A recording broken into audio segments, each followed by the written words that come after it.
আহলে হাদিস আন্দোলন বাংলাদেশ চট্টগ্রাম জেলা কর্তৃক আয়োজিত, এর নাম কি,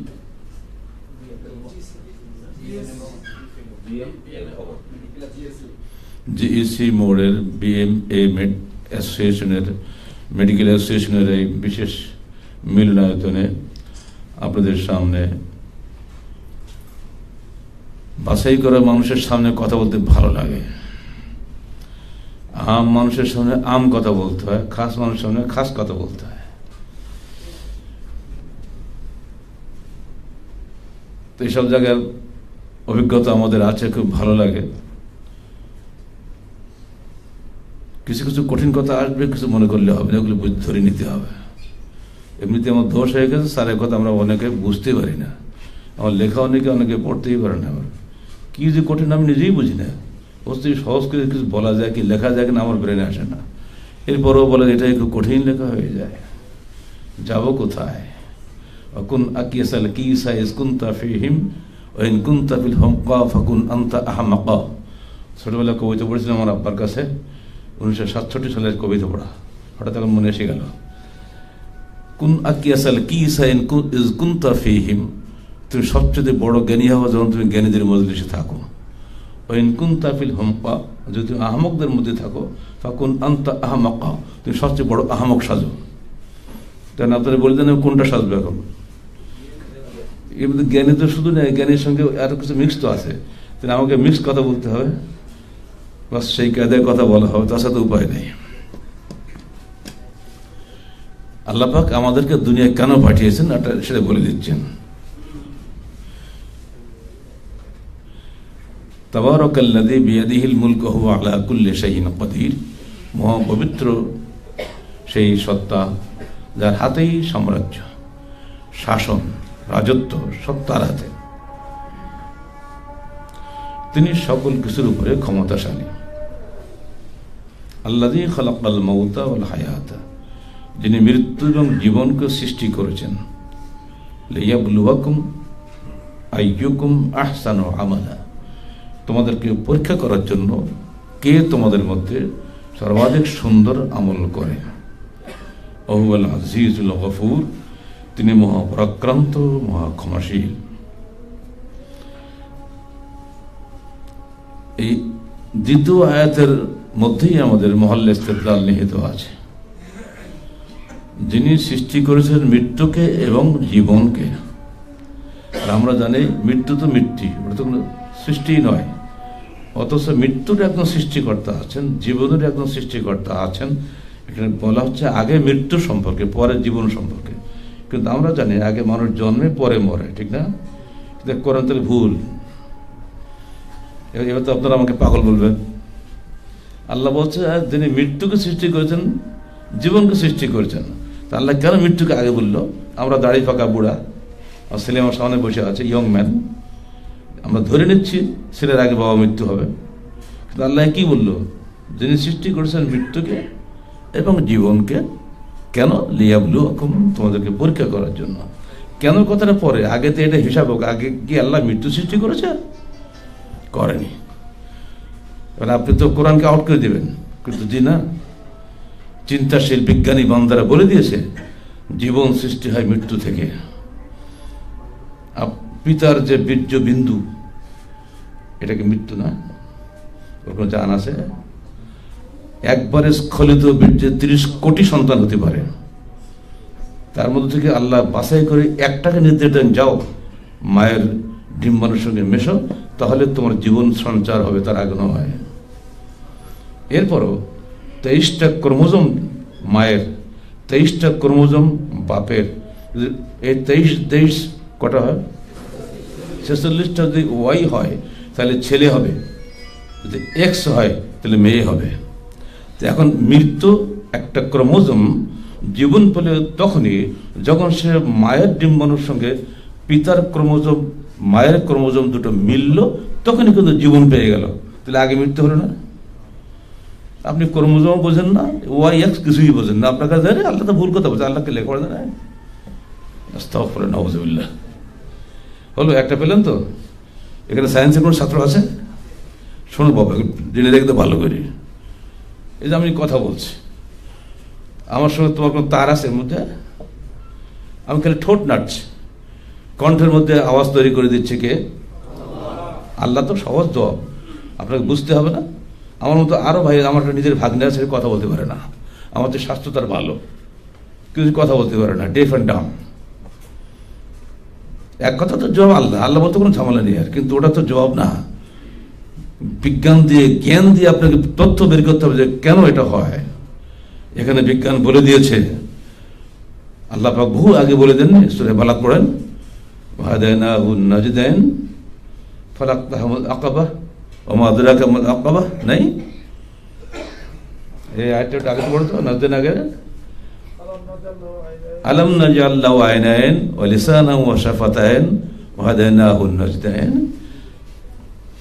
আমি কি তোমাকে দুটো চোখ দেই নাই, তারপর দুটো কান দেই নাই, তোমাকে দুটো ঠোঁট দেই নাই, তারপর তোমাকে দুটো রাস্তা দেখাই নাই? বাস। আপনি দেখছেন ঠোঁট মানে দুটো চামড়া, বাস, খালাস, আর কিচ্ছু নাই। এই ঠোঁট ছাগলেরও আছে, গরুরও আছে, পাখিরও আছে, মানুষেরও আছে, বাঘেরও আছে, ভল্লুকেরও আছে। আপনার ঠোঁটে কথা বলে কেন? ওদের ঠোঁটে কথা বলতে পারে না কেন? দুটো ঠোঁটে টাচ করলেই কথা বের হয়? তা তো হয় না, কথা তো আসে বুকের ভেতর থেকে। এইবারে এই কণ্ঠস্বর আপনার পর্যন্ত পৌঁছালো কে? আমি নিজে নিজে বকাবকি যা পারি করি, আপনি শুনবেন কেমন করে? জব নেই তো। হ্যাঁ, এবার বিজ্ঞানের কাছে যেতেই হবে আপনাকে। বিজ্ঞান বলছে বায়ুমণ্ডল আপনার এই কথাগুলো আপনার কাছ থেকে বের করে আপনার কাছে নিয়ে যাচ্ছে। বায়ুকে আল্লাহ হুকুম দিয়েছেন, আমার বান্দা যেন কথা বলবে, তুমি সেটা আরেক বান্দার কাছে পৌঁছে দাও। বায়ু আল্লাহর অনুগত। পৃথিবীর সবাই ধর্মঘট করে, স্ট্রাইক করে, বায়ু কখন স্ট্রাইক করে? একটা মিনিট যদি আল্লাহ জীবন ভরে খালি তোমার খেদমতি করে গেলাম, তোমার উম্মতের একটা দিনটা রেস্ট আমাকে দাও, তো একটা মিনিট দাও, 5 মিনিটে চিড়িয়াখানা সাফ হয়ে যাবে যদি বায়ু না চলে, তাই না? এরা আল্লাহর অনুগত। সাখখারা লাকুম মা ফিস সামাওয়াতি ওয়া মা ফিল আরদ। আল্লাহ বলেন আসমান এবং জমিনে যা কিছু আছে সব কিছুকে মানুষের জন্য অনুগত করে দিয়েছি। অর্থাৎ মানুষ কখনো এগুলোর অনুগত করার চেষ্টা করে নাই। আসমান জমিনের যা কিছু সৃষ্টি হয় সব কিছুই মানুষের অনুগত, কিন্তু আমরা এমনই হতভাগা, একটু খুঁজে খেতে পারি না, খালি মারামারি ওর মারবো, কাটবো, ধরবো, এইসব দিন ব্যস্ত থাকে। অথচ আমাদেরকে আল্লাহ পাঠিয়েছেন লিয়াবলুয়াকুম, পরীক্ষা করার জন্য। কি পরীক্ষা নিচ্ছে আমরা? রুজির অভাব কোশ্চিনকালে হতে পারে না। আগে 1 বিঘা জমিতে 8 মণ ধান হইতো, পাটনায় ধান বলতাম ছোটবেলা আমরা। তো এরি ধান কিসের পাটনায় 8 মণ হয়ে গেল প্রায় 40 মণ। আর এখন বিঘা লাগে না, কাঠাতে 50 মণ হয়ে যাচ্ছে।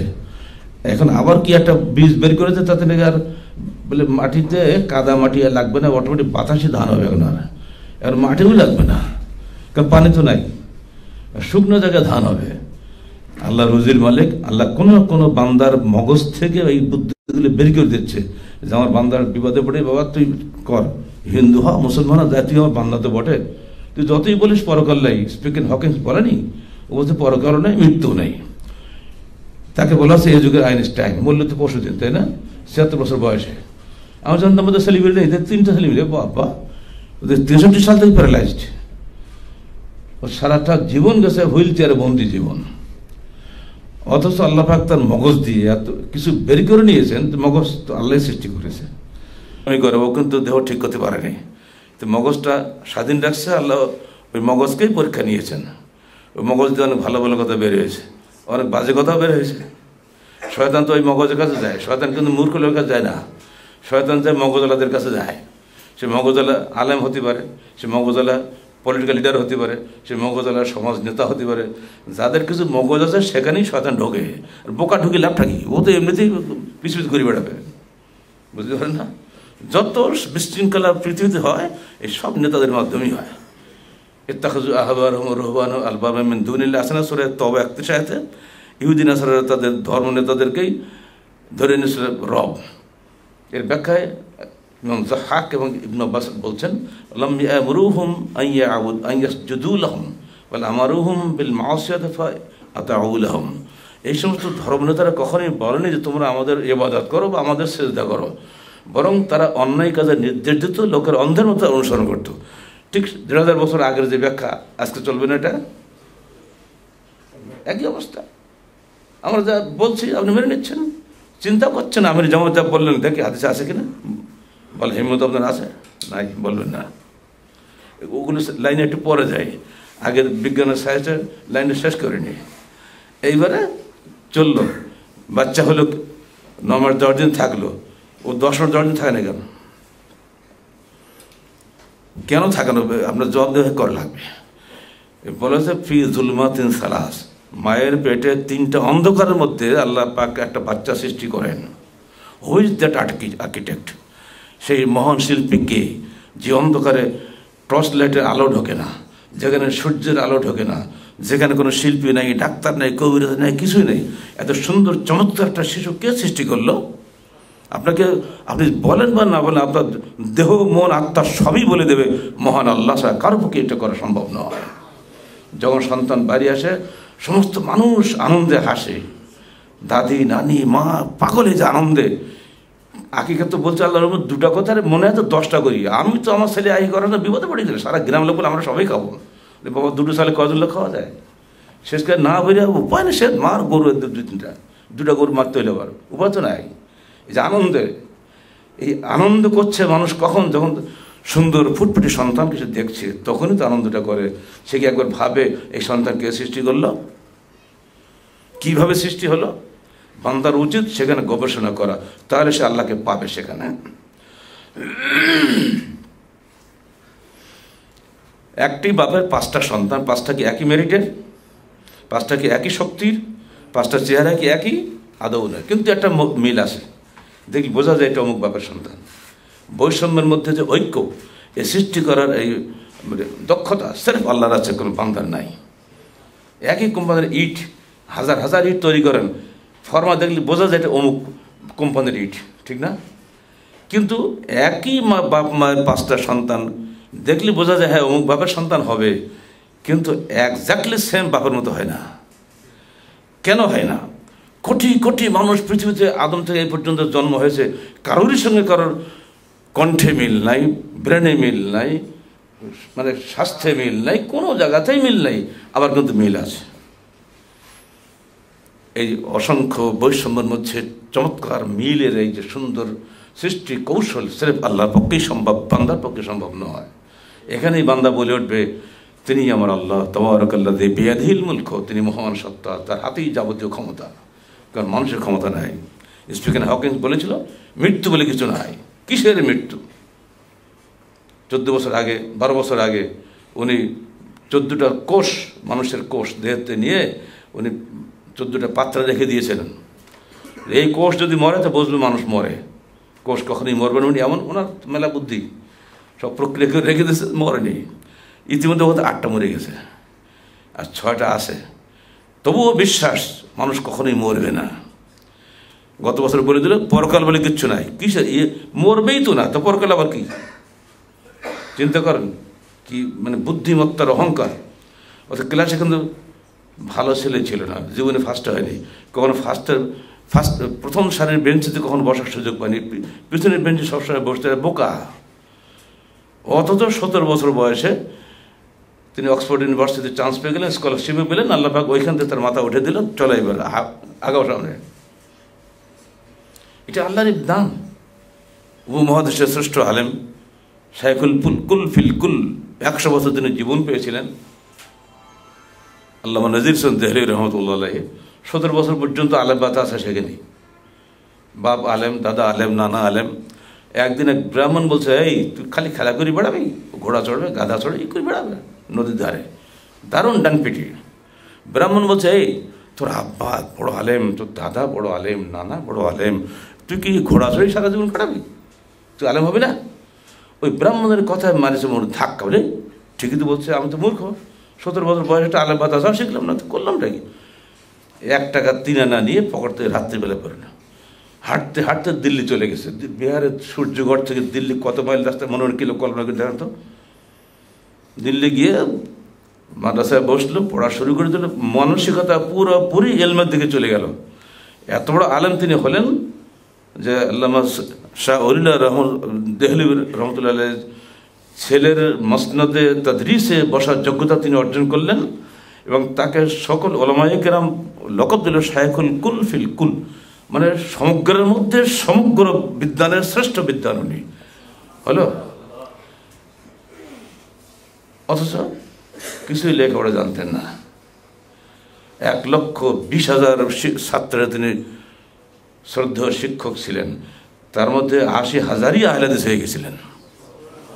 কল্পনা রবে, নিজে কিন্তু হানাফি ছিলেন।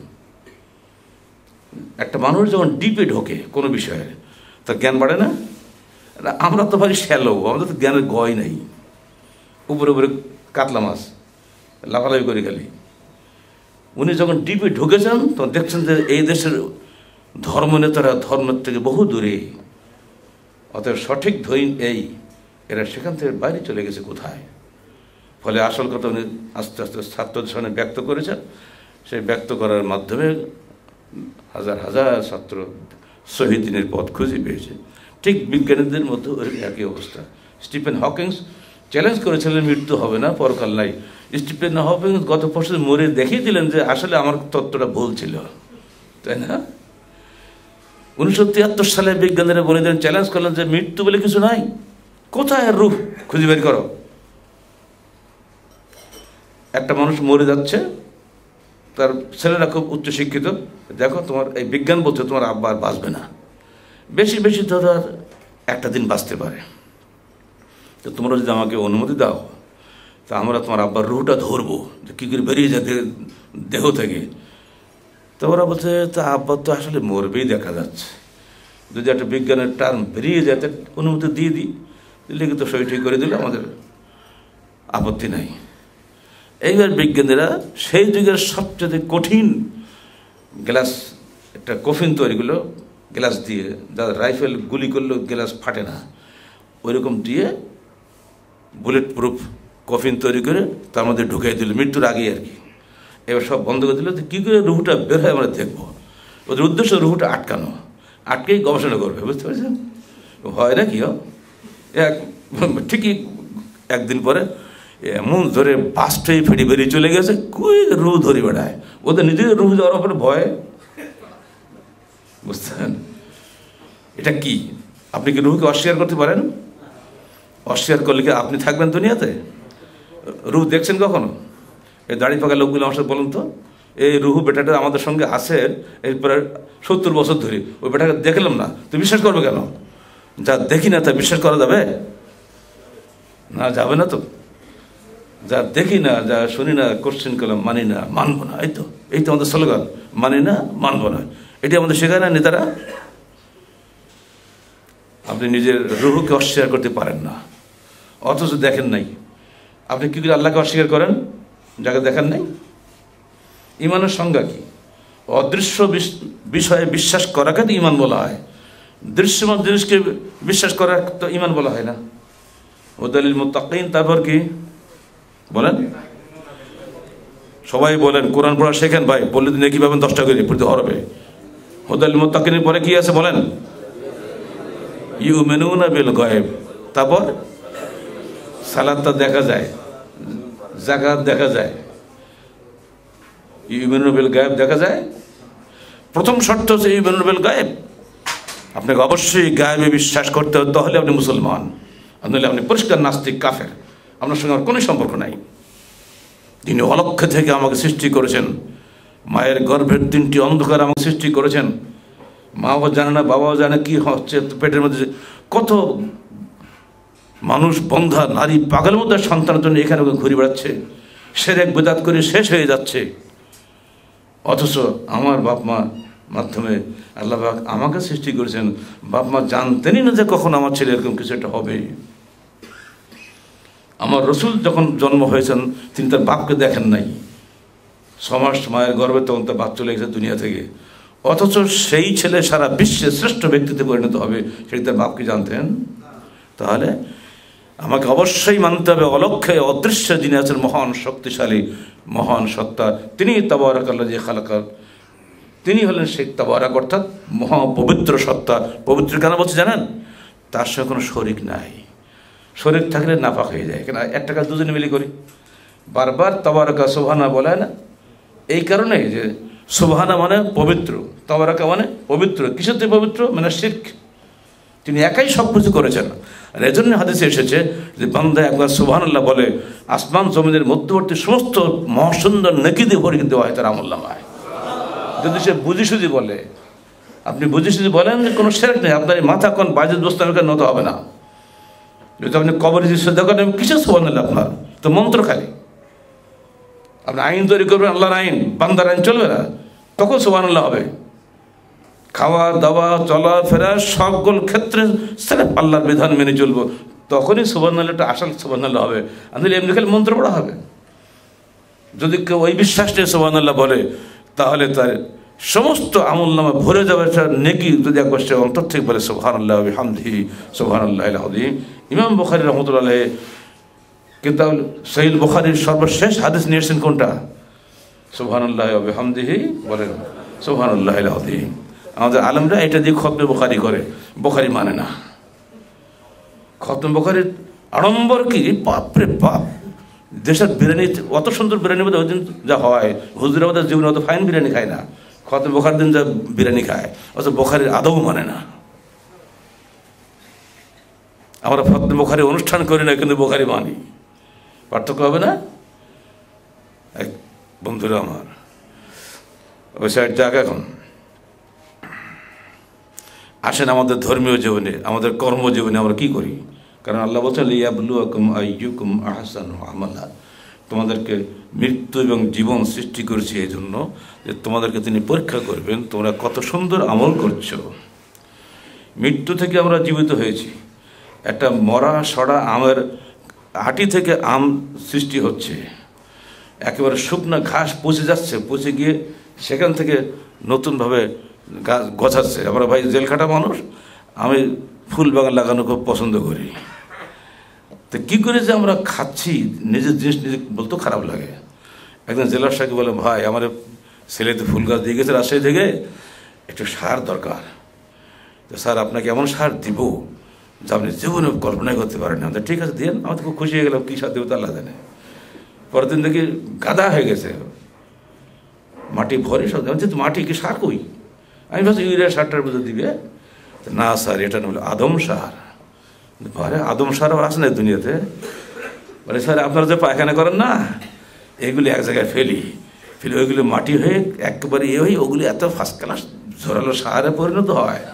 ওইটা দিয়ে কফি লাগাই, ওইটা দিয়ে মূলা লাগাই, ওইটা দিয়ে বেগুন লাগাই। আর বাড়িতে তরকারি কিনি না, এখানকার কফি এত বড় বড় হয়, এখানকার বেগুন দারুণ মজা হয়, মানে মূলাগুলো এত মজা হয়েছে আমরা কিনে খাই। কারণ এইসব আদম সারের বরকত। আমাদের বাহ, মৃত্যু থেকে জীবন হলো না, ওই বেগুনি কিন্তু আমরা খাচ্ছি, আবার আমাদের জীবন হয়ে উঠছে। আমার এই মরা পায়খানা দিয়ে আবার জীবিত কবি হচ্ছে, আর আমি দিব্য মজা করে খাচ্ছি। এটি কি আল্লাহর রহমত না? আল্লাহ যে কীভাবে সাইকেলিং ওয়েতে মরা থেকে জীবন কী করে এটা তো বাস্তব দলিল না? কি জিনিসটা মনে আছে? আদম সার ও খাইছে, আমিও খাইছি, কথা বলছেন। তো আদম সারের লোক আমরা, আর আমরা অহংকার করি, আমরা সব করি, আমি সব পারি। বেটা তোমার কোনো ক্ষমতা আছে? দুবার পায়খানা, তিনবার বমি করলে ডাইরেক্ট লেটেই পড়ে যাবো হাসপাতালে বেডে। ও মাই গড! কে বলছে এটা? স্ট্যালিন বলেনি মরার সময়? সারা জীবন গডলিস থিওরি অড়িয়ে মরার সময় বলছে ও মাই গড, মানে আর পাচ্ছে না। আর যে টান দিছে ও তোর কাম শেষ, এখন গড ছাড়া উপায় নাই। ফেরাউন ডুবার সময় বলছে আমার তো কি আমার বনু ইসরাইল, এখন আমি ইমান আল্লাহ। আল্লাহ বলছে আল্লাহ, বাট এখন মরার সময় প্রত্যেকটা মানুষ বিপদে পড়তে আল্লাহ করে, তার আগে না। এখন আসেন, ইসলাম যারা ফলো করে তারা তো মুসলমান। আমরা ইমানে মুফাসসালে বিশ্বাস করি, ইমানে মুজমালে বিশ্বাস করি। যারা করেন না তাদের কথা বাদ দেন, আমরা যারা করি তাদের কথা বলি। আমাদের পরীক্ষা নাই, ইসলাম গ্রহণ করেছি, কালেমা শাহাদাত পড়েছি, মুসলমানদের গণ্ডির মধ্যে ঢুকে গেছি, পরীক্ষা শেষ নাকি? চিটাগাং ইউনিভার্সিটি ভর্তি হয়েছি, আমি ইউনিভার্সিটি ছাত্র হয়ে গেছি, পরীক্ষা শেষ? পরীক্ষা দিতে এক সময় যে আমি এমএ পাস করবো, এমফিল করবো, পিএইচডি করবো, এতেও পরীক্ষা তো দিতেই হয়। দুনিয়া যেমন পরীক্ষা ছাড়া আমার চাকরি হয় না, তো পরীক্ষা ছাড়া জান্নাত হবে কেমন করে? পরীক্ষা আপনারা দিতেই হচ্ছে। আর পরীক্ষা যে দেয় সে ছাত্র কি ভালো কি পড়াশোনা করে না? যে ছাত্র যত ভালো পড়াশোনা করে সে কিন্তু তত ভালো পরীক্ষার রেজাল্ট করে। যে ছাত্র পড়াশোনা করে না সে কিন্তু ভালো রেজাল্ট করতে পারে না। আমরা চাই এমন মুমিন হতে যে জেনে বুঝি ঈমান আনেন, জেনে বুঝে আমল করেন, তাহলে আপনি পারবেন। এখন তো আমাদের গভর্নমেন্ট সৃজনশীল পরীক্ষা পদ্ধতি নাজিল করেছেন, অর্থাৎ নিজে বুদ্ধি খাটিয়ে জবাব দিতে হবে। বুদ্ধি তো খাটানো লাগবে ধর্মীয় জীবনে, কর্মজীবনে, সব জায়গাতে। ধর্মের ভিত্তিতে কর্ম হয়, কর্মের ভিত্তিতে ধর্ম হয় না, মনে রেখেন। বিশ্বাস অনুযায়ী কর্ম হয়। যার বিশ্বাস যত খারাপ সে তো খারাপ কাজ করে, যার বিশ্বাস যত ভালো সে তত ভালো কাজ করে, এটা স্বাভাবিক কথা। যার হৃদয়ের মধ্যে নোংরা চিন্তা থাকে সে তো নোংরা কাজই করে বেড়াবে। আপনার বিশ্বাস, আমি যা কিছু করছি আল্লাহ দেখছেন এবং আল্লাহ শুনছেন, আল্লাহ পাক আমার সব কিছু হিসাব নিচ্ছেন, এটা আমরা বিশ্বাস করি সবাই, তাই না? ফামাইয়া আমাল মিসকালা যাররাতিন, বলেন, খায়রান ইয়ারা, ওমাইয়া আমাল মিসকালা যাররাতিন শাররান ইয়ারা। হাযিল আয়াতুল ফাযাতুল জামিআ। আল্লাহ রাসূল বলছেন এই আয়াতটি হচ্ছে একেবারে অনন্য সারগর্ভ আয়াত। এই একটা আয়াত যদি বান্দা মনে রাখে তার কিচ্ছু করা লাগে না। কোরআন হাফেজ হওয়ার দরকার নেই, খালি এই দুটো আয়াতের হাফেজ আপনি হন। ফামাইয়া আমাল মিসকালা যাররাতিন খায়রান ইয়ারা, যে একটা জাররা পরিমাণ, অণু পরিমাণ যদি আমি একটা নেকির কাজ করি সেটা দেখা হবে, একটা অণু পরিমাণ মন্দ কর্ম করলে ওটাও দেখা হবে। এই বিশ্বাস যদি আমাদের থাকে তাহলে কি আমরা অন্যায় কাজ করব? কারণ আমার নিঃশ্বাসের তো বিশ্বাস নেই। যে মুহূর্তে যার হাতে আমার জীবনের সুইচ, তিনি যখনই সুইচ অফ করবেন তখনই আমাকে মরে যেতে হবে। সে কখন করবে আমাকে বলেছেন নাকি উনি? এই যে আল্লাহ পাক, আল্লাহ রসুল যত হাদিস বলেছেন খেয়াল করে দেখবেন, বললে যে নফসে মোহাম্মদিন বিয়াদিহি, ইনি কথা প্রায় বলতেন, যার হাতে মোহাম্মদের জীবন, তার কসম করে বলছি, প্রায় হাদিস আপনি এটা দেখবেন। তো উনি এত ভয় করতে হচ্ছে কখন জীবন চলে যাওয়া, তো ঠিক ঠিকানা নাই। তা আমাদের জীবন যাবে না, এই ভয় নিয়ে আমরা মুসলমান। এইবার আমি কি যখন সালাত আদায় করি তখন কি ভাবি আমার সালাদটা ঠিক হাদিস মোতাবেক হচ্ছে কিনা? এবার আসেন, প্রতিটি কথায় কিন্তু আপনি এবারে আপনাকে আমি চিন্তা করার আহ্বান জানাবো। প্রতিটি কাজে চিন্তা করুন। আপনি বলেন ওটা আমার মজাবের হুজুরাই জানে, আমার কি জানা দরকার? বা শেষ, আপনি ওইখানে পরীক্ষা ফেল করলেন। পরীক্ষা খাতায় লিখে দেন, মাননীয় শিক্ষক মহোদয় এই বিষয়ের উত্তর আমার ক্লাস টিচার ভালো জানেন, দয়া করে আমাকে নম্বর পুরোপুরি দিবেন। দেবে? হ্যাঁ, আমার ভাগ্যটা ঘটেছে। অনার্স ফাইনালের ক্লাসে একটা ছাত্র লিখছে, স্যার আমার আব্বা অমুক, মানে তিনি ডিপার্টমেন্টের একজন প্রফেসর, দয়া করে আমাকে পাস করাই দেবেন, আমি এখন অসুস্থ। একদিন সেম ল্যাঙ্গুয়েজ বলছে আপনাদের সামনে, অনার্সের ছাত্র, খাতা আমি নিজেই পেয়েছি রাজশাহী ইউনিভার্সিটিতে। ওই জন্য বলতে এরকম ছাত্র, এরকম পাগলও আছে বাংলাদেশে। মাশাআল্লাহ, ওই পাগল এখন ডক্টরেট করে ইউনিভার্সিটি একজন অ্যাসিস্ট্যান্ট প্রফেসর হয়ে গেছে এখন। আর শুনবেন, দলীয় দল করলে সবই সম্ভব, এখন তো মেরিট লাগে না, ওটা অন্য সাইড চলে গেল। আমি খেলে এমনি বলছি, আপনি ধর্মীয় জীবনে সারা জীবন সালাত আদায় করলেন, এখন আপনি মৃত্যুর সময় যদি বলেন আমার সালাদটা কেমন হয়েছিল, হে আল্লাহ, তো আমি বলতে পারবো না, আমার হুজুর বলতে পারবে। ওখানে যখন পরীক্ষা ফেল, এখানে আসাধ্য ফেল। ওখানে তো বলে কি আবার টিচার হওয়া যায় দলটা করলে, এখানে দল করলে জান্নাত পাওয়া যাবে? কোনো খাতির নেই। আমি অমুক দলের লোক, অমুক মজাবের লোক, আল্লাহ তুমি জান্নাতে পাঠিয়ে দাও, অত সহজ না। আল্লাহ দলের ভয় করে গেল। ফলে আমাদের ধর্মীয় জীবনটা হয়ে গেছে ধর্ম নেতাদের দ্বারা পরিকল্পিত একটা জীবন, হাদিস দ্বারা নির্মিত জীবন নয়। আপনি বলবেন যে হাদিস তো আমরা বুঝি না। আপনি সায়েন্স বুঝেন, কমার্স বুঝেন, ম্যাথমেটিক্স বুঝেন, স্ট্যাটিস্টিক্স বুঝেন, দুনিয়ার সব বুঝেন, খালি হাদিস বুঝেন না।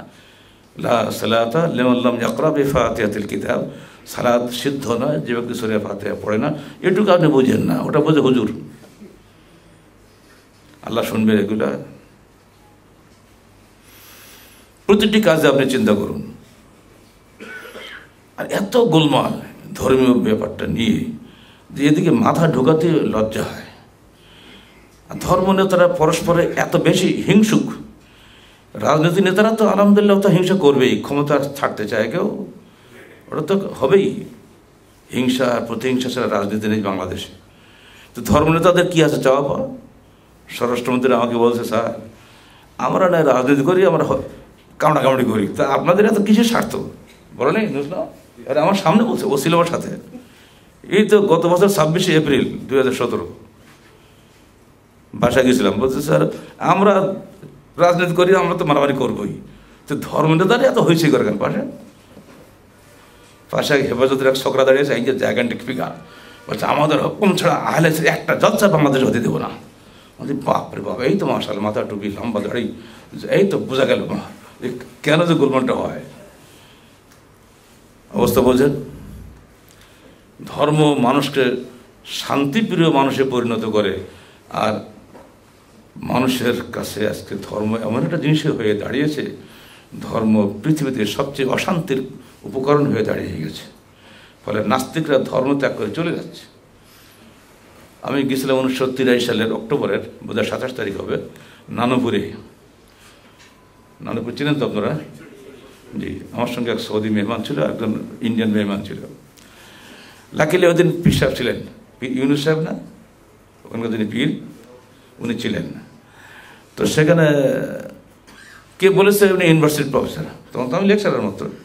সবই এখন আমার লেকচারার সব প্রফেসর হয়ে গেছি, গ্রামে গেলে সব প্রফেসর হয়ে যাই আমরা।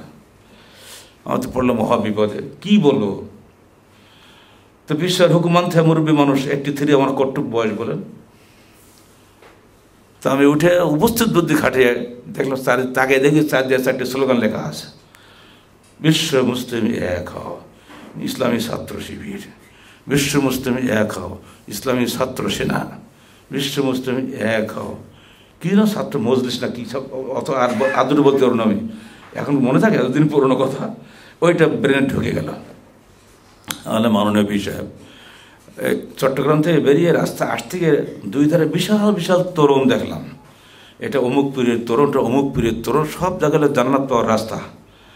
তা আমি বাবা ধরে নিন আমি একটা রাজীব গান্ধী হিন্দু মানুষ, আমি এখন মুসলমান হওয়াও চিন্তা করেছি, কোন গেট দিয়ে ঢুকলে জান্নাত পাবো। পীর সাহেব পড়ি মহা বিপদে, জবটাকে আপনি এড়িয়ে যাওয়ার চেষ্টা করবেন না, জবটা আপনাকেই দিতে হবে, যেহেতু আপনি সামনে আছেন। ও জবাব দেয় একদম চুপ, যদি আপনি জবাব না দেন তাই বুঝলো তো আপনি যে উত্তর জানেন না। 1,500 ছাত্র, তোমরা বলো, তোমরা লিখে রাখছো এখানে বিশ্ব মুসলিম এক হও, একটা ছাত্রের দল, ওই ওয়ালে 8টা ছাত্র দল, ওই ওয়ালে 8টা ছাত্রের দল, তো তোমরা এইখানেই তো 4টে দল, তো এক হবে কী করে? এক হওয়ার পদ্ধতিকে আমাকে শোনাও, কে বলবে? 41 জন শিক্ষক সেখানে ছিলেন, ওখানে তোমার আবার বায়োকেমিস্ট্রিও পড়ানো হইতো, ভালো প্রতিষ্ঠানটা খুব ভালো। ওরা কিন্তু খুব গভীর মনোযোগী কথাগুলো শুনছে, মাত্র 15 মিনিট বক্তব্য আমার, কারণ জুমার সালাতে পারে সৌদি মেহমান বক্তব্য রেখেছেন, আব্দুল সালামি বক্তৃতা করেছেন, তারপর তো সময় থাকার কথা না, তোমার কী বলবো তাড়াতাড়ি আর। তো এই 4 দল বিশ্ব মুসলিম এক হও বলছে, এক হওয়ার পদ্ধতি কিন্তু ওরা জানে না। আচ্ছা আমি আপনাদের একটা পদ্ধতি বলে দিই। হ্যাঁ স্যার আপনি বলেন। পদ্ধতি হলে এই 4টা সাইনবোর্ড ফেলাও, ফেলে 4 জনের টেবিলের মাঝখানে আসো, নিজের আগে এক হও, বুকে বুক মেলা, বিশ্ব মুসলিম এক হয়ে যাবে। জনতার ঐক্য আছে, নেতাদের ঐক্য নাই, তোমরা আগে ঠিক হও। আর ঐক্যের ভিত্তি হলো আগে সাইনবোর্ড ভাঙো। তাহলে স্যার কিসের ভিত্তিতে হবে? ভিত্তি হলো একটাই, তোমরা কোরআন সুন্নাহ প্রত্যেক বলো, তাই না? তো কোরআন সুন্নাহই হলো ভিত্তির মূল। এসো এখানে, কোরআন সুন্নাহ যা আছে তাই মানবে, যার নাই তা ছাড়বে। রাজি আসো? হ্যাঁ আমরা রাজি আছি। তো এই হলো তো স্যার এই আন্দোলন খাড়া করে, তাদের আমিরের নাম কি, কোথার থেকে চলছে, আমরা সেইখানে যাবো। আমাদের এত সহজে যাওয়া যাবে না, পথ ঠিকানা বলে দেওয়া হবে না, নিজেরা খুঁজে নিতে হবে। পরীক্ষা পাশ করার জন্য যেমন দিন রাত খাটো, ওইরকমভাবে ওই দল খুঁজতে তোমাদের খাটতে হবে, খাটি করে বের করে নিতে হবে। তো ও দল বাংলাদেশে আছে, তারা কাজ করছে মুসলমানকে পবিত্র কোরআন ও সহিহ হাদিসের ভিত্তির উপরে ঐক্যবদ্ধ করার জন্য। ওই নেতার রায় অনুযায়ী হবে, ওই নেতার রায় অনুযায়ী হবে না। আপনার কাছে আপনার নেতা বড়, আমার কাছে আপনার নেতা কিছুই না, ঠিক না? পৃথিবীতে একটাই মাত্র মানুষ আল্লাহ পাঠিয়েছেন, তিনি মোহাম্মদ রাসূলুল্লাহ সাল্লাল্লাহু আলাইহি সাল্লাম, যার নেতৃত্বে সমস্ত পৃথিবী এক হতে পারত, অথচ তার জীবদ্দশা তা হয় নাই। মুনাফিকরা হয় নাই, কাফেররা হয় নাই, ইহুদিরা হয় নাই, নাসারারা হয় নাই, বাছাই করা কিছু লোক হয়েছিল, ঠিক না? আজও সবাই এক হবে না। বাছাই করা লোক যাদেরকে আল্লাহ পাক রহমত করবেন তারাই খালি এক হবে, তারা সির্ফ কোরআন এবং সহিহ হাদিস মেনে চলবে, তাদের সঙ্গেই তোমাদের তাহলে তোমরা এক হতে পারবে। বক্তৃতা শেষ, তারপরে যে ক্লাসে বসলাম, কিসের আমার তো খাওয়া দাওয়া লাগে না, আমার দরকার মানুষ তৈরি করা। ওইখানে 15 মিনিটের পরবর্তী সেশনে ওই বায়োকেমিস্ট্রি লেকচারটা হালিশ হয়ে গেল, আর দাওরার হাদিসের ছাত্র ইউসুফ এখন নাম মনে আছে আমার, ও আহলেস হয়ে ডিক্লেয়ার দা আহলেস হয়ে, আমি আজ থেকে আহলেস হয়ে গেলাম, দেখ কোন বেটা আমার ঠেকায়। চিন্তা করতে পারে, আর যায়নি। মানুষ যদি আসল জিনিসটা বুঝে তাহলে কিন্তু ধর্মীয় জীবনটা খুব সুন্দর জীবন হয়ে যায়, তো মানুষ মানবে না। জিদ, অহংকার, হিংসা, বিদ্বেষ, অন্তরের রোগ, এই রোগগুলো ভিতরে থাকে, এর ক্যান্সার সেই খারাপ, আর এগুলো বাইরে দেখা যায় না, আমলে প্রমাণ পাওয়া যায়। ধর্মীয় জীবনটা নষ্ট হয়ে গেছে এই কারণে। এখানে পরীক্ষা, লিয়াবলুয়াকুম আইয়ুকুম আহসানু আমালা, কে সুন্দরতম আমল করে, কে সুন্দরতমভাবে নিজের সব কিছু পরিত্যাগ করে সহিহ হাদিসের অনুসরণ করে, সেই ব্যক্তি মাত্র জান্নাত পাবে। কথা শেষ, রেজাল্টও শেষ। জান্নাতের দেওয়া নেওয়া দেওয়াটা আল্লাহর ইচ্ছা, কিন্তু রেজাল্টে বলতে পারছে আপনি ফার্স্ট ক্লাস মার্ক পেয়ে যাবেন যদি আপনি এটা করতে পারেন। যাদের মধ্যে হিম্মত আছে, এই সাহস আছে, বাপ মার মহব্বত দেখান না, সমাজের তোয়াক্কা করেন না, সহিহ হাদিস পেয়েছেন আমল করেন, কেবল তাদের কাছে এটা পাবেন। একদিন এক বদ্দু এসে বলছে, ইয়া রাসূলুল্লাহ আব্দুল্লাহি আলা আমলেন, আপনি আমাকে এমনটা আমল বলে দিন, আদখালানি আল্লাহ ফিল জান্নাহ, আল্লাহ পাক আমাকে জান্নাতে প্রবেশ করাবেন। আমি ভাই বদ্দু মানুষ, এই দুম্বা চড়াই খাই, আমার তো লেখাপড়া করার সময় নাই। তা আল্লাহ রাসূল তাকে বললেন, তুমি সালাত আদায় করো, তুমি সিয়াম পালন করো, হজ করো, যেগুলো 5টা বুনিয়াদি ফরজ বলে দিলেন। তো আর কিছু না, এটুকু করলে হবে, তাহলে এটি হবে। তবে যদি তুমি কিছু নফল আমল করতে চাও সেটা করতে পারো। ওই বেদিন চলে যাচ্ছে, বলছে লা আযীদু আলা হাযা ওয়ালা আনকুসু, যা আপনি বললেন তার সাথে একটু বাড়াবো না, একটু কমাবো না, চলে যাচ্ছে। আল্লাহ রাসূল বলছেন, মান সাররাহু আন ইয়ানজুরা ইলা আহলিল জান্নাহ ফালইয়ানজুর ইলা হাযা ইন সাদাকা, যে ব্যক্তি খুশি হয় এটা জেনে যে পৃথিবীতে জীবন্ত জান্নাতীকে দেখবে, সে দেখুক এই লোকটার দিকে যদি সে সত্য কথা বলে থাকে। এরকম মানুষকে বাংলা জমিনে নাই। আজও চিটাংবাসীর কাছে আমার আবেদন, আপনাদের মধ্যে এটা শিরকি শহর, ঢাকা হলো মসজিদের শহর, আর চিটাগাং হলো কবরের শহর।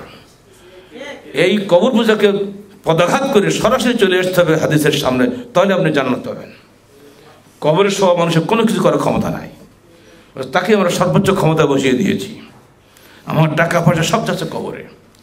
আমার নিজের জন্মদাতা পিতার কবরে আমি যাই না, নিজের মায়ের গর্ভে আমি ছেলে মায়ের কবরে একদিনও জিয়ারত করতে যাই না, অথচ এই মরাকে আসে কিনা সেখান দিয়ে হুমড়ে গিয়ে পড়ি। অথচ বাজেদ বোস্তান জীবনে করে চট্টগ্রাম আসেনি, সেইখানে যে আমরা হুমড়ে গিয়ে পড়ছি। যতগুলো মস্তান ওখানে বসে আছে তাদেরকে খাওয়াচ্ছি, মানুষ খেতে পায় না।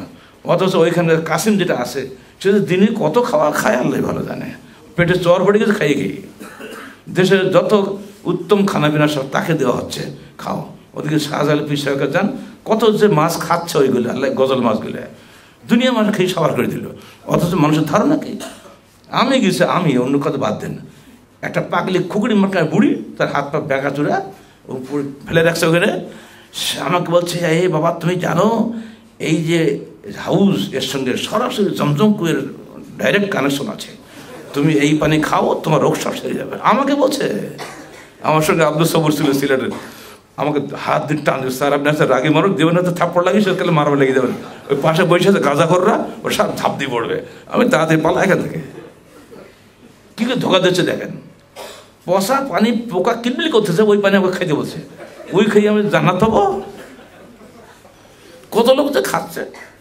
পীরের কাছাকাছি গেছে যে একটা গাছ, গাছের দুনিয়া সব ঝুলানো, এই 1 হাত লম্বা, ওই যে আপনার দর্জিরা কাগজ ছুড়ি ফেলতে না, ওয়েস্টেজ কাপড় কাঠের পরে পড়ে যায় না, ওই সব ঝুলানো গাছের জায়গায় নেই, পাতাকে দেখা যাচ্ছে না।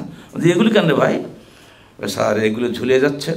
পেশ করা হলো পীরের কাছে দরখাস্ত আর কি, আমার এই সমস্যা, আমার এই সমস্যা সব বলে যাচ্ছে, কদিন পরে সব সমস্যা দূর হয়ে যাবে। আপনি এটা দিলে এমনি দিলে হবে না, পীরকে নজর না দিলে পীর খুশি হবে। ওটা বাঁধবেন, আপনাকে টাকা দিতে হবে। কত? মিনিমাম তো 10 টাকা দিবেন। সেই যে যখন আমি গেছি সেই যখন 10 টাকার দাম ছিল, তাহলে এক একটা সুতা বলে 1 একটা 10, না না 10টা তো দেয় না, 100 200 500 কত টাকা দেয় পীরকে খুশি করার জন্য। ভালোই তোরা ফাঁক পেতেছে, ভালোই যাবেন কোথায়? ওখানকার কথা চালু করা আছে, এই পীরের কবরের এরিয়ার মধ্যে যার কবর হবে তার কোনো কবর যাব হবে না। এমনকি মুক্তিযুদ্ধকালীন প্রধান সেনাপতি এমএজি ওসমানের কবরটা ওই এরিয়ার মধ্যে দেওয়া হয়েছে যাতে ওর কবর আযাব না হয়। এত একটা বীর সেনাপতি, তিনিও পর্যন্ত ওই মরা পীরে বসে জান্নাত পাওয়ার আশা করে। এত সাহসী মানুষ কত দুর্বল, এক ভীতু কাপুরুষ হয়ে গেছে। সে এই কবরের এরিয়া বাড়াতে বাড়াতে মাইলকারি হয়ে গেছে। এখন কবর এরিয়া কট্টু খায়, একটা কবর 3.5 জায়গা লাগে। তো এরিয়া না ঢুকলে তো জান্নাত পাবে না, তো এরিয়ার দিন দিন বাড়তেই আছে। এই পাগল মার্কার লোকদের হাতে দিন পড়ে গেছে এখন। শেখ মুজিব তার অসংখ্য আত্মজীবনীর মধ্যে এই বিষয়ে তীব্রভাবে প্রতিবাদ করে গিয়েছেন। এদেশে যারা ধর্মনেতা, মাথার টুপি, সুন্দর দাড়ি, সুন্দর কাপড় চোপড় পরে খোঁজ নিয়ে দেখো, হয়তো কোনো জায়গায় সেলসম্যান ছিল, হয়তো কোথাও চোরের পালাই ঘুরে বেড়াচ্ছে, ফেরারি আসামি, ওই এখন বীর সেজে বসে আছে। ওর নিজেই বলছে এগুলো, ওনার জীবনে পড়ে দেখেন। বন্ধুরা আমার, ধর্মজীবন এখন তথাকথিত ধর্ম নেতাদের মাধ্যমে অধর্মে পরিণত হয়ে গেছে। আর এই অধর্মের মাধ্যমে ধার্মিকদেরকে ধর্মের নামে ধর্মচ্যুত করা হচ্ছে। অতএব সাবধান, যদি সত্যিকার ধর্ম চান আপনাকে অবশ্যই পবিত্র কোরআন ও সহিদের কাছেই আসতে হবে, অন্য কোথাও ধর্ম নাই। আর যদি কোনো মানুষকে দৃষ্টান্ত মানতে চান, সাহাবায়ে কেরামের আচরিত দিন আপনাকে মেনে চলতে হবে। সাহাবায়ে কেরামের বাইরে কোনো মানুষ আপনার জন্য প্রশ্নহীনভাবে আনুগত্য করার অধিকার নন। এ বিষয়ে আপনি 4 ইমামের কথা শোনেন। ইমাম মালিক ইমামু দারিল হিজরা, তিনি রসুলের কবরে পাড়তে যাচ্ছেন আর বলছেন, মা মিন আহাদিন ইল্লা ওয়া মাখুজ মিন কালামিহি ওয়া মারদুদুন আলাইহি ইল্লা সাহিবু হাযাল কবর। পৃথিবীতে এমন কোনো মানুষ জন্মগ্রহণ করে নাই যার প্রতিটি আদেশ গ্রহণযোগ্য, প্রতিটি নিষেধ বর্জনযোগ্য এই কবরবাসী মুহাম্মদ রাসূলুল্লাহ সাল্লাল্লাহু আলাইহি সাল্লাম ব্যতীত। এর চেয়ে আর কোনো কিছু বলার থাকে? ইমাম শাফি রাহমাতুল্লাহ আলাইহি বলছেন, ইযা রাআইতুম কালামি ইউখালিফু কালাম রাসূলিল্লাহ সাল্লাল্লাহু আলাইহি সাল্লাম ফাদরিবু বিকালামি আলাল হায়াত। যখন তোমরা আমার কোনো কথা হাদিসের বিপরীত দেখবে, আমার কথা তোমরা দেয়ালে ছুঁড়ে মেরে দাও। ইমাম আহমদ বিন হাম্বল 10 লক্ষ হাদিসের হাফেজ, তিনি বলছেন, লা তুকাল্লিদনি ওয়া লা তুকাল্লিদান্না মালিকান ওয়া লা আউযাইয়্যা ওয়া লা নাখইয়্যা বাল খুযু মিন হাইসু আখাযু মিনাল কিতাবি ওয়াস সুন্নাহ। খবরদার তোমরা আমার অন্ধ অনুসরণ করো না, তোমরা ইমাম মালিক, ইমাম নাখাই, ইমাম আউযাই কারো অন্ধ অনুসরণ করো না, ওরা সেখান থেকে দলিল গ্রহণ করো যেখান থেকে তারা দলিল গ্রহণ করতেন, কিতাব ও সুন্নাহ। বয়সের দিক দিয়ে সবচেয়ে বড় ইমাম হচ্ছেন ইমাম আবু হানিফা রাহমাতুল্লাহ আলাইহি। তিনি বলছেন, ইযা সাহহাল হাদিস ফাহুয়া মাযহাবি। এটা আপনাদের প্রত্যেকের একদম মুখস্থ করে ফেলা ভালো। সূরা ফাতিহা যেন ভুল হয় না, এটাও তেমনি ভুল না হওয়া উচিত। কারণ আপনারা দাবি করেন আমরা হানাফি, খুব অহংকার, আমরা হানাফি। বাপরে বাপ, আমরা সরকারি দলের লোক, সরকারি দল যেভাবে সমানে লুটপাট করছে, যে সরকার আসুক না সেই সরকার দল মানে লুটপাটের দল। এখন না এরাই খাচ্ছে, আগে কারা খাইছে ভুলে গেলে হবে পেছনের কথা। সব খাওয়া পাটি, সব দলীয় শাসন কোশ্চিন কাল কোনো জায়গাতে নির্দলীয় প্রশাসন উপহার দিতে পারে না। এই কথা মনে রাখুন ভালো করে। দলীয় শাসন কোশ্চিন কাল নিরপেক্ষ প্রশাসন উপহার দিতে পারে না যদি নাকি তার আল্লাহ বিরু হয়। আল্লাহকে ছাড়া আর অন্য কাউ ভয়ে কোনো মানুষ কোনো কাজ করতে পারে না। অথচ এটাই চলছে, এটার পরীক্ষা, এটা আল্লাহর বিধান নয় যে তোমার এগুলো করো। বলছি একটা ধর্মীয় জীবনে আপনার পথ কিন্তু এখানে আসুন। এবারে সহিহাদিস যখন পাবেন, ওটাই আমার মযহাব বলে ইমাম আবু হানিফা রাহমাতুল্লাহ 3 ভাবে বলে গেলেন। আমি হানাফি নাম করে আবু হানিফার কথার বিরোধিতা করছি, সহিহাদিস বাদ দিয়ে হাদিসই নাই করে যাচ্ছি। বলুন তো, আপনি সালাত আদায় করেন, প্রথমে দাঁড়ান, জানামাজে কি বলেন? ইন্নী ওয়াজ্জাহতু পড়েন না? আছে কোনো হাদিসে? আবু হানিফা রাহমাতুল্লাহ করেছেন? ওনার কোনো কিতাব আছে? উনি তো কোনো কিতাবই লেখেন নাই। উনি বলেছেন বলে আপনি দলিল কোথা পাচ্ছেন? এটা উনি বলেছেন, প্রমাণ কোথায়? আমাদের তো বইপত্র আছে, রসুলের তো হাদিস আছে, ওনার কোনো বই আছে। আপনি কী করে বলছেন যেটা উনি করে গেছেন? এবার দাঁড়িয়ে গেলেন, এবার কী হবে? নয়তান উসালিল্লাহ আরবা লাকাদে সালাত কি সব সব বলেন আপনারা। এই প্রত্যেককে বলছে আপনাকে। ছেলেরা আজকাল ভাই মসজিদে আসে না নয়তান পড়ার ভয়। বাবা সূরা ফাতিহা মুখস্থ হয় না, নয়তান পড়বো কেমন করে? বা ফজরে 1 নয়তন, জোহরে 1 নয়তন, আসরে 1 নয়তন, মাগরিবে 1 নয়তন, ইশায় 1 নয়তন, তারাবিতে 1 নয়তন, কত নয়ত মুখস্থ করবো? তাসি বাবা ঘরে বেড়ে থেকে আল্লাহ এমনি মাফ করে দেবে। এই সাবধান ধর্ম নেতারা, টুপি দাঁড়িয়ে তোমাকে জান্নাতে, তোমার কারণে আজকে অসংখ্য ছেলে সালাত বাদ দিয়েছে। আমরা ইউনিভার্সিটি মাস্টারি করি, ছেলেদের অবস্থা আমরা অনেক বেশি খবর রাখি। 30,000 ছাত্রের সঙ্গে আমরা চলাফেরা করেছি, আজকে প্রায় জীবনটা কেটে গেল তাদের সঙ্গে। আমাদের ঢাকা ইউনিভার্সিটি থেকে শুরু করে রাজশাহী ইউনিভার্সিটি, সব ইউনিভার্সিটিতে আমরা যাতায়াত করেছি, দেখেছি তাদের সঙ্গে কথা বলে। বহু ধার্মিক ছেলে আছে, খালি এই 9 জনে ভয় ওরা সালাত আদায় করে না, অথচ এটা সম্পূর্ণ ভিত্তিহীন। এটা ইমাম আবু হানিফা রাহমাতুল্লাহ বলেননি, তার ছাত্ররাও বলেনি, কেউ বলেনি, অথচ চলছে ধর্মের নয় বাংলাদেশে। এর বিরুদ্ধে বললে আপনি মিছিল করে এসে আমার মসজিদ হামলা করেনি। আমাদের মসজিদে 5,000-এর উপরে মিছিল করে আমি তো রাজশাহীতে বসে খালি দেখেছি, ব্যানার দেখেছি। আরে বাপরে বাপ, মিছিল 5 থেকে 6,000 লোক 5-10 দিন ধরে মিছিল করলো, আহলে মসজিদ হটাও, মন্দির হটাবে না, প্যাগোডা হটায় না।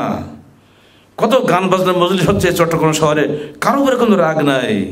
ইয়াবা করে আড্ডা হলো চট্টগ্রাম, কারো উপরে কোনো আক্ষেপ নাই।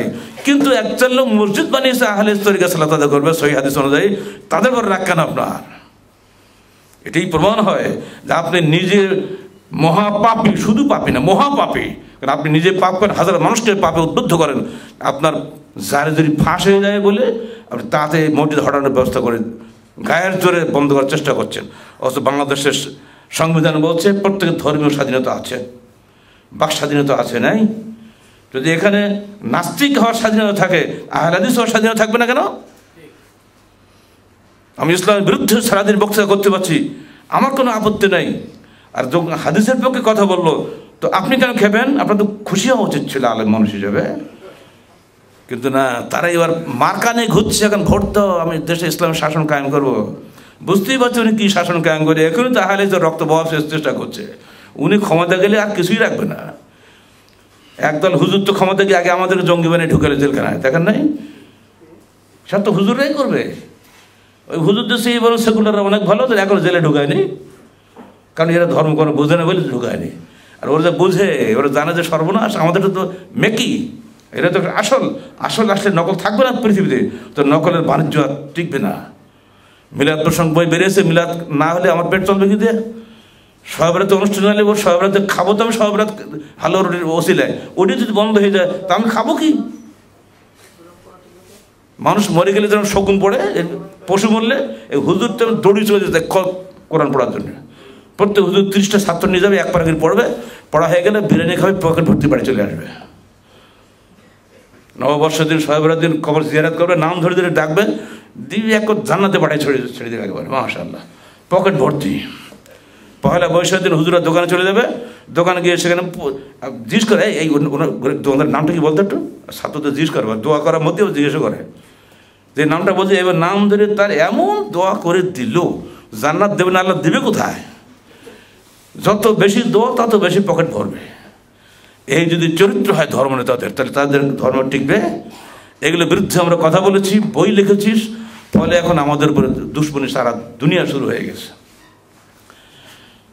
অতএব ধর্মীয় ব্যাপারটা খুবই সহজ, আর খুবই কঠিন আমরা করে ফেলে দিয়েছি। আল্লাহ পাক তার রসুলের মধ্যে আমাদের শুনিয়েছেন, দেখো আর দিন ও ইউসরুন, দিন খুবই সহজ। মায়ুসাদ তো দিনকে তোমরা কঠিন করে নিও না, পরে তুমি মগলুব হয়ে যাবে, পরাজিত হয়ে যাবে। কঠিন করবেন না। আজ তো আমরা এসছি ধরুন মুসাফির, তাই না? দিন কত সহজ দেখেন, জোহর আসর, আমি মুসাফির, আমি জোহরের 2 রাকাত পড়বো, আসরের 2 রাকাত পড়বো, খালাস। এখন আপনি কিন্তু আমার চেয়ে বেশি দিনদার, এই গাড়ি থামাও, আমরা নামাজ পড়বো। আমরা সালাত পড়ি না, আমরা কে সালাত পড়ি, আর সবাই কিন্তু নামাজ পড়ে। তো খেয়াল রেখেন, এই আমরা কতগুলি পাগল ছাড়া বাংলাদেশ সবাই কিন্তু নামাজ পড়ে, আর আমরা খেলে নামাজ পড়ি না, একটা সালাত পড়ি। মাসিকার তাহারিকে কোথাও নামাজ নেই, কোথাও রোজা নেই, আচ্ছা সালাত এবং সিয়াম। খেয়াল করছে, এর মধ্যে ভাষাগত তারতম্য আছে, গেলে আপনার বুঝেই পারবো না। গাড়ি রেখে দিল, কোষের বেহান যারা খেপে আগুন, এই কটা মৌলবীর জন্য আমাদের মানে ওরা রাগে কিমির করে, মানুষের ভোগ ঝামেলা আছে না। কিন্তু না বাবা, 2 4 রাকাত পড়ে চলে যায়, তাহলে ও আর 4 রাকাত আগে সুন্নত পড়বে, তারপর আবার 4 রাকাত জোহর পড়বে, আবার 2 রাকাত পড়বে, এইবার হাত তুলে মনোযোগ করবে, করতেই থাকবে। এতে তো 1 ঘন্টা চলে যাবে। কিছু বলার খেয়ে ধর্ম যে কিছু বলার খেয়ে নেই। এই যে কত ধোকার মধ্যে আমরা যারা ঢাকা রাশিয়ায় যাতায়াত করে বাসে, তারা কিন্তু ভালো করে খবর রাখেন। এটা কি ধর্ম? ইসলাম কত চমৎকার ব্যবস্থা দিয়ে দিয়েছে। দেখো, যখন তুমি সফরে থাকবে, তখন তোমার সুন্নত পড়তে হবে না, তুমি ফরজ সালাতের অর্ধেক, অর্থাৎ জোহরের 4 আসরের 4। হ্যাঁ, যদি তুমি জোহরের প্রথমে স্টার্ট করো সফরে, তুমি প্রথমে জামে তাকদিম করতে পারো, প্রথমেই আসর হওয়ার আগেই তুমি জোহরের সময় পড়ে নিতে পারবা। আবার যদি দেখো যে সমস্যা, পারলে না, তো তুমি জোহর কাজের শেষের দিকে যেয়ে আসরের সময় তুমি জোহর পড়তে পারো। আপনি ফতোয়া দিলেন কি, হ্যাঁ ওয়াক্ত হওয়ার আগেই সালাদটা পড়লো, সালাদ কিচ্ছু হয়নি, আপনি কিন্তু দলিল দেন না, আপনি কিন্তু রায় যুক্তি দিচ্ছেন, যেহেতু আসর হওয়ার আগে আসর পড়ে নিচ্ছি, তো আসর আদায় হলো না। আপনার যুক্তি আগে হবে না হাদিস আগে হবে? হাদিস ফাইনাল, যুক্তি ফাইনাল নয়। এইখানে যে আহলে হাদিসের সঙ্গে আলোর রায়ের মৌলিক পার্থক্য হয়ে গেল। আরও শোনেন, মানুষ যাতে সালাত কাজা না করে, বাতিল না হয়, এই জন্য আরও চমৎকার কথা, সফর দরকার নেই, মেন গায়ে সাফারিন বলা মাতারিন, বৃষ্টিও দরকার নেই, সফরও দরকার নেই, আপনি মুকিম আছেন বাড়িতে, আপনার জন্য বলা হচ্ছে আপনি ইচ্ছা করলে সুন্নত ছাড়াই শুধু 4 রাকাত জোহর এবং 4 রাকাত আসর একসঙ্গে জমা করতে পারেন, সুন্নত লাগছে না, যেহেতু সফর না, অত 2 নয়, এবারে 4। বুখারী শরীফে মুসলিম সব হাদিসগুলো আছে, সব সালাতুল রাসূল আমরা তুলে দিয়েছি, কোনো অনাবশ্যক এগুলো থাকে না, সব গোপন করে রাখে, এসব জাহির করে দিয়েছি আমরা, পাপ তো আমাদের এইখানে হয়ে গেছে। আমি সেখানে নিচে লিখে দিয়েছি, যারা অলওয়েজ মুসাফির, ধরুন যারা বাবুর্চিগিরি করে, যারা গার্মেন্টসের চাকরি করে, যারা জাহাজের ক্যাপ্টেনের চাকরি করে, যারা বিমান চালনা করে, যারা ট্রেনে দায়িত্ব পালন করে, তাদের তো সময় নেই ভাই, অলওয়েজ ব্যস্ত না তারা, তাদের জন্য এটি রহমত নয়? এই রহমতের দিনকে আমরা কষ্টের দিনে পরিণত করে দিয়েছি আমরা এই হুজুররাই। আপনার সময় দেওয়া আছে, সময় আসছে, আপনি বসে সারাদিন আল্লাহ করেন, কিন্তু আপনি সাধারণ একটা বিধানকে নষ্ট করতে পারেন না। এই সহজ দিনকে আমরা কঠিন করে দিয়েছি। তারাই পড়তে গিয়েছেন, তারাবি তো ফরজ না, আপনি পড়েন, একটা খতম করো, তাহলে তোমার বেশি নেকি হবে, 10 নেকি, এক করে রমজান মাসে 700 নেকি, এইসব বলি টলে এক খতম করতে, মানে হাফেজ সাহেবের চাকরি দায়মি কায়েমি হয়ে গেল। অথচ খতম তারাবি কোনো বিধানই নেই কোরআন হাদিসে। কোনো ইমাম শুধুমাত্র ইখলাস পড়েই পুরো তারাবি মাসে খতম করেছেন, এমন হাদিসে পাওয়া যাচ্ছে। আল্লাহ রসুল নিজে ফজরের জামাতে প্রথম রাকাতে সূরা ফালাক, দ্বিতীয় রাকাতে সূরা নাস পড়ে শেষ করেছেন, এমন হাদিসে পাওয়া যাচ্ছে। কিন্তু না, আপনার কাছে চলবে না, আপনি বেশি নেকি অর্জন করবেন, অতএব আলহামদুলিল্লাহ আলমী মাঝখানে আনে আল্লাহ মিলে চলো সামনে, তাতে শেষ 1 মাসে 2 খতম পর্যন্ত পড়ে মনে করেন হাফেজ সাহেব, এগুলো চলবে না। দিনকে আমরা কঠিন করে ফেলেছি, এগুলো থেকে তওবা করলে এদের শিক্ষা তো লাগবে। বড় কারণ হলো নিজেদের অজ্ঞতা এবং নিজেদের মধ্যেকার গুণামি, এই দুটো মৌলিক কারণে আমাদের দেশে ধর্ম মানুষের কাছে কষ্টসাধ্য বিষয়ে পরিণত হয়ে গেছে। আসলে ধর্ম অর্থাৎ ইসলাম কখনোই কষ্টসাধ্য বিষয় নয়। চলে যান ব্যবসা ক্ষেত্রে, আপনারা ব্যবসা করেন সবাই, অধিকাংশ চিটাগাং বাণিজ্যিক রাজধানী, আপনি মাশাআল্লাহ ব্যবসায়ী মানুষ, আর টাকা তো সবারই দরকার হয়, ঋণ দরকার হয় না? নগদে একদম, বাকিতে আরেক দাম। আমি আপনার সুবিধা করে দিলাম, আপনি কিস্তিতে দেন, ধীরে ধীরে দেন, কিন্তু নগদ হলে 100 টাকা, বাকিতে 150 টাকা, 1 বছর মেয়াদে দিয়ে দেন, সমস্যা নেই, হয়ে গেল, জায়েজ হয়ে গেল মোরাবাহা। দলিল কি? যদি উভয় রাজি হয়, উভয়ের সম্মতিতে যদি এটা হয়, তাহলে এটা ব্যবসা, অতএব ব্যবসা হালাল। কোরআনে আছে ব্যবসা হালাল, আল্লাহ হারাম রিবা, আল্লাহ ব্যবসাকে হালাল করেছেন, রিবাকে হারাম করেছেন, অতএব এটা ব্যবসা, অতএব এটা হালাল। কিন্তু না, এটা আদৌ ইসলাম সমর্থন করে না। নগদে আর বাকিতে পৃথক দাম হবে না। নাহা রাসূলুল্লাহ সাল্লাল্লাহু আলাইহি ওয়াসাল্লাম বাইআতানে ফি বাইআতিন, এক ব্যবসায় 2 দাম নির্ধারণ করতে আল্লাহ রাসূল নিষেধ করেছেন। অন্যদের ব্যাখ্যা আছে ফাখুজ আও কাসাহা আও রিবা, ওই দুটো দাম যদি নির্ধারিত হয়ে যায়, তাহলে কম দাম যেটা ওইটা আপনি নিতে পারবেন, বেশি নিলে ওটা সুদ হবে। অর্থাৎ 100 টাকা দাম যদি হয়, আপনি 10 দিন পরে যদি টাকা দেন, তো 100 টাকার 150 টাকা, তো 150টা হবে রেবা, অর্থাৎ কি সুদ, আর 100 টাকায় হবে আপনার হালাল টাকা। এই যে দেরি করলেন, আপনি জবাব দিচ্ছেন যে আমি তাকে একটা সুবিধা দিলাম, তো ওদের সুবিধার বিনিময়ে আমাকে কিছু লাভটা দিতেই হবে। বেশ, যিনি সুবিধা যাকে দিলেন গ্রহীতা যিনি, সুবিধার হকদার তো তিনিও বটে। সময়ের হকদার খালি আপনি একা নন, তিনিও হকদার।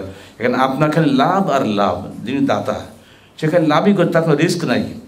আর যিনি নিচ্ছেন তার রিস্ক আছে, তাই টাকা দিতে তার কষ্ট করতে হবে না। রিস্ক হয় দুই দিকে। ব্যবসা তাকেই বলে যখন রিস্ক থাকে। উভয় পক্ষে যদি রিস্ক থাকে তাহলে সেটাকে ব্যবসা বলা হয়। আর এক পক্ষ যখন রিস্ক গ্রহণ করে আর এক পক্ষ শুধু লাভ নাই, ওটা হলো সুদখোর। সুদখোরতে কোনো কষ্ট করা লাগে না, ঘরে বসে খালি অঙ্ক বাড়ে। 100 থেকে 110 টাকা, পরের বছরে 110 টাকা হলে আসল ওর সঙ্গে আবার 10 টাকা, পরের বছর 120 টাকা আসল ওর সঙ্গে আবার 10 টাকা বাড়তেই থাকে, ওর কোনো কাজ নেই। কিন্তু যে সুদ নেয় তার কিন্তু মরণ জ্বালা, তার রিস্ক কী করে সে শোধ করবে, এইটা হচ্ছে হারাম। এটাই এই ব্যাখ্যাটা আবু জাহেল বোঝে নাই। সে বোঝে টাকা দিয়ে যদি টাকার ব্যবসা হয় ওটা সুদ হবে কেন? জিনিসের বিনিময়ে জিনিস কিনে ব্যবসা হয়, এটা তো টাকার বিনিময়ে টাকা নিচ্ছি, এটা এখন ব্যবসায়ী তো। কিন্তু না, টাকার নিজস্ব কোনো ভ্যালু আছে? টাকায় কেউ পেট ভরে খায় না চিবায়? টাকা তো খাওয়া যায় না। টাকার নিজস্ব কোনো ভ্যালু নেই। টাকা দিয়ে যখন মাল কেনেন, মালের একটা ভ্যালু আছে। এই জন্য মালটা হলে ব্যবসা, টাকাটা কোনো ব্যবসা নয়। সুদখোররা, পুঁজিবাদীরা এই টাকা দিয়ে ব্যবসা করে বলে পুঁজিবাদী বিশ্ব মানুষ সব শাসন করে নিচ্ছে আস্তে আস্তে। আবু জাহেল এই সুদখোরের হেড ছিল। আর সেইটাই চলছে বাংলাদেশে। হুজুররাই বোন যখন শুরু করে দিয়েছে এই কিস্তির ব্যবসার নাম করে। যত দাদন ব্যবসায়ী ওরা তো আছে পুরো চক্রবৃদ্ধি আর সুদ খায়। আর আমরা এখন এনজিও খুলেছি, সমিতি খুলেছি, ব্যাংক বানিয়েছি, মোরাবাহা নাম দিয়ে আরবি নামের আড়ালে সব চালিয়ে যাচ্ছে। এভাবে এটা চলবে না। ইসলামের বিরোধী, হাদিসের বিরোধী।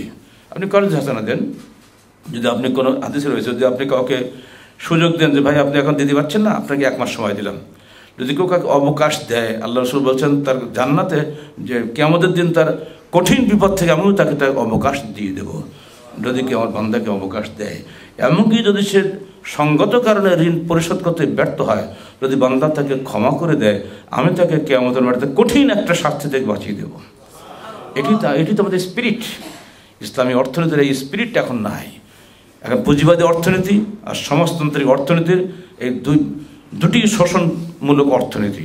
পুঁজিবাদী অর্থনীতি ব্যক্তি জীবনের ব্যক্তি মালিকানার মাধ্যমে মানুষকে শোষণ করে, দেহের সর্বত্র রক্ত জমা করে। আর রাষ্ট্রীয় অর্থনীতি হচ্ছে সমাজতান্ত্রিক অর্থনীতি, যেখানে ব্যক্তির কোনো কিছুই থাকে না, সব চলে যায় সরকারের হাতে। কারাগারে আমরা ছিলাম 3.5 বছর, আমাদের কোনো খানা পিনার সমস্যা হয়নি, প্রতিদিন ভালো ভালো খানা পেয়েছি। তবে একটা ব্যাপার বলে দিয়ে চুটকি এর মধ্যে হয়ে গেল। এই মাঝখানে কোন পাগল আসলো না, ইখতিয়ারউদ্দিন বখতিয়ারউদ্দিন কি একটা আসলো, ওর নাম কি বলেন তো, ফখরুদ্দিন। এসে এমন কামটা করে দিয়ে গেছে আমার জীবনে। তখন বগুড়া কারাগারে সুবিধার বলতে সাহা সর্বনাশ হয়ে গেল। কী হয়েছে? আপনাদের 2 বস্তা ডাল বাজার ছিল প্রতিদিন, তো 1 বস্তা দিত আর 1 বস্তা ভাগ যোগ করে নিতাম। তা আজকে আর হলো না, আজকে ডালটা ঘন পাবেন। কেন ভাই কী হয়েছে? তখন আমি শুনি না যে ওই ওদিক পাল্টে গেছে সব। আমি জানতে বুঝতে খেলাতে যেই আছে তো না, ও মহিলা আউট। এখন ঢুকেছে করতে গেছে, আমেরিকাতে এসছে ফখরুদ্দিন, সেই বেটা ঢুকছে। সে কোনো দলটল করে না, অন্যায় পালিয়ে তো চাকরি শেষ। এই জন্য স্যার আমাকে ভয়ের মধ্যে আসছি, আজকে আপনার পুরো 2 বছর ডাল পাবেন আর মারা কাটা নেই। একদম বাস্তব একেবারে, মানে কোনো থিওরি না, একেবারে প্র্যাকটিক্যাল। কেন ও ফখরুদ্দিনকে আপনাকে চিনে? তো স্যার তা না, যদি কেউ কোনো করে বলে দেয় যে বগুড়া জেলে আজকে এই কাণ্ড ঘটেছে, তাহলে স্যার চাকরি সব খতম করে দেবে। ও কোনো সুপারিশও মানবে না, ফোনও মানে না, কিছুই মানবে না। আর দলীয় শাসন হলে আমি বিএনপি লিডার, আরে বাপরে বাপ, ওরে বাবু গায়ে 2 জন ছাড়ো, থাম। এই যে সুযোগটা ছিল, এই সুযোগটা বন্ধ হয়ে গেল। তাহলে কোনটা লাভ? নিরপেক্ষ শাসন লাভ, দলীয় শাসন লাভ? আমাদের রুজি খেয়ে আমাদের জেলখানার লোকরা এমনিতে কষ্ট থাকে, তারপরে তাদের উপরে আবার মাতবাড়ি করে নিজের 5 তলা বাড়ি বানায়। আমাদের বগুড়া জেলখানা তখন যিনি সুপার ছিলেন তার বাড়ি এখানে শ্যামলিতে 5 তলা বাড়ি, সেইটা শুনছেন, নিজে আমার সব গল্প করছে। তখন বেতন পান এই কয় টাকায়, 5 তলা বাড়ি কী করে ঢাকায়? তো ও আপনি বুঝবেন না, ওসব ভেতর বেলা কিছু আছে। এই যে দুনিয়া চলছে, সব কিছুর মূল্যে ব্যক্তি শোষণ যে সুযোগটা করে দিয়েছে পুঁজিবাদী অর্থনীতি, এই টাকা যদি আমরা এটা দূর করতে গিয়ে আমাদের রাশিয়া এবং আমেরিকা, তারা এই নবজুল্লাহ চীন যে সমাজতান্ত্রিক বিপ্লব ঘটেছিল, সেখানে বহু মানুষের রক্তের বিনিময়ে, রাশিয়াতে 1,17,00,000 মানুষের বিনিময়ে, চীনে 1,37,00,000 মানুষের বিনিময়ে সমাজতন্ত্র এসেছিল।